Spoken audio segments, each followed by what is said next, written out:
ISKCON বহিষ্কৃত নেতা চিন্ময় কৃষ্ণ দাসের মুক্তির দাবিতে ফুঁসে উঠেছে তার অনুসারীরা। বাংলাদেশের পাশাপাশি ভারতেও চলছে বিক্ষোভ। এর মধ্যে দেশটির বেশ কিছু হাসপাতালে চিকিৎসার জন্য যাওয়া বাংলাদেশিদের সেবা না দেওয়ার ঘোষণা দিয়েছে কর্তৃপক্ষ। এদিকে বাংলাদেশের সম্মিলিত সনাতনী জাগরণ জোটের মুখপাত্র চিন্ময় কৃষ্ণ দাসকে গ্রেপ্তারের বিষয়টি এবার উঠে এসেছে মার্কিন পররাষ্ট্র দপ্তরের প্রেস ব্রিফিংয়ে। ইস্যুটি নিয়ে ৩ ডিসেম্বর যুক্তরাষ্ট্রের পররাষ্ট্র দপ্তরের উপমুখপাত্রকে প্রশ্ন করেন এক সাংবাদিক। ব্রিফিংয়ে ওই সাংবাদিক বাংলাদেশে হিন্দুদের বিরুদ্ধে কথিত সহিংসতার কথা উল্লেখ করে যুক্তরাষ্ট্রের পক্ষ থেকে এই উদ্বেগের সমাধান করার কোনো পরিকল্পনা আছে কিনা তা জানতেন। Thank you so much. In Bangladesh, British MP is very guardian and pretty much concerned in the UK Parliament over violence against Hindus in Bangladesh, highlighting over 2,000 violent incidents and calling for urgent government discussion with Bangladeshi authorities to ensure protection, law and order and freedom of religion for minority communities. Are there any plan to address this concern through diplomatic and policy measurement from US? জবাবে মার্কিন পররাষ্ট্র দপ্তরের উপমুখপাত্র বেদান্ত প্যাটেল বলেন, আমরা প্রতিটি সরকারের সঙ্গে সামঞ্জস্যপূর্ণভাবে কাজ করি, যাদের সঙ্গে আমাদের সম্পর্ক রয়েছে। আমরা স্পষ্ট করছি, ধর্মীয় স্বাধীনতা ও মৌলিক মানবাধিকারের প্রতি শ্রদ্ধাশীল হওয়া দরকার। যে কোনো প্রতিবাদ শান্তিপূর্ণ হওয়া উচিত এবং যে কোনো সরকারের আইনের শাসনকে সম্মান করতে হবে। আর তারই অংশ হিসেবে জনগণের মৌলিক মানবাধিকারকে সম্মান করতে হবে এবং আমরা এ বিষয়েও জোর দেওয়া অব্যাহত রাখব।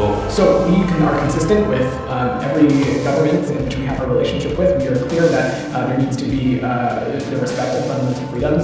There needs to be respect of religious freedom and basic human rights. Any kind of protest should be and need to be peaceful, and that any kind of crackdown, not even crackdown, that governments need to respect the rule of law. They need to respect basic human rights as part of it, and that's something we continue to emphasize.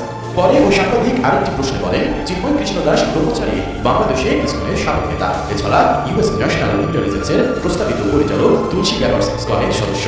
চিন্ময় দাসকে বেআইনিভাবে গ্রেফতার করে কারাগারে রাখা হয়েছে এবং বাংলাদেশের কোনো আইনজীবী চিন্ময় দাসের পক্ষে দাঁড়াতে রাজি নয়, কারণ তার আইনজীবীকে মারধর করে হাসপাতালে পাঠানো হয়েছে। এ বিষয়ে আপনারা কি কোনো ব্যবস্থা নেবেন? And definitely you already know that Chinmoy Das Brahmachari, the leader of ISKCON in Bangladesh, and also Tulsi Gabbard, the proposed director of US National Intelligence, is a member of ISKCON. The Chinmoy Das is illegally arrested, put in the jail, and no lawyer in Bangladesh willing to stand for Chinmoy Krishna Das because his lawyer was beaten and sent to the hospital. Will you take any action? জবাবে বেদান্ত প্যাটেল বলেন, আমার কাছে এই মামলার বিস্তারিত তথ্য নেই, কিন্তু আবারও বলবো, আমরা জোর দিয়ে যাচ্ছি যারা অপরাধে অভিযুক্ত তাদেরও উপযুক্ত প্রতিনিধিত্ব করতে দিতে হবে এবং মৌলিক স্বাধীনতা ও মানবাধিকার রক্ষা করতে হবে। So I don't have the details surrounding that case, but again, we continue to stress and emphasize that even those who are in detention need to be afforded appropriate representation and need to be treated with basic fundamental freedoms. মূলত শেখ হাসিনা সরকারের পতনের পর থেকে বাংলাদেশে মাথাচাড়া দিয়ে উঠেছে হিন্দুবাদী সংগঠন ISKCON. সংখ্যালঘুদের উপর হামলা ও জানমালের নিরাপত্তার দাবি তুলে আন্দোলন করছে তারা, যার নেতৃত্বে ছিলেন বাংলাদেশ সম্মিলিত সনাতনী জাগরণ জোটের মুখপাত্র চিন্ময় কৃষ্ণ দাস ব্রহ্মচারী।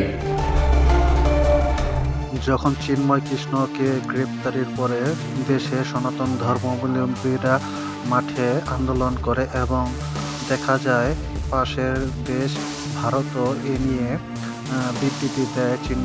চিন্ময় প্রভু এবং কি বাংলাদেশের সনাতনী ধর্মাবলম্বীদের উপরে আঘাত আসছে।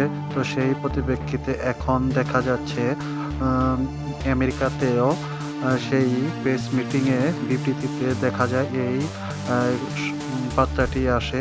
তো আপনারা ইতিমধ্যে বুঝতে পেরেছেন সনাতনী ধর্মাবলম্বীদের উপরে অনেকটাই সাপোর্ট দিয়েছে ইউরোপ থেকে এবং কি পাশের দেশ ভারত থেকে। তো এরকম নিত্য নতুন নিউজ পেতে নিউজ বাংলা 1218 সাথে থাকুন। আমি পলাশ এই মুহূর্তে বিদায় নিচ্ছি, ফিরছি আবারও নতুন কোনো খবর নিয়ে।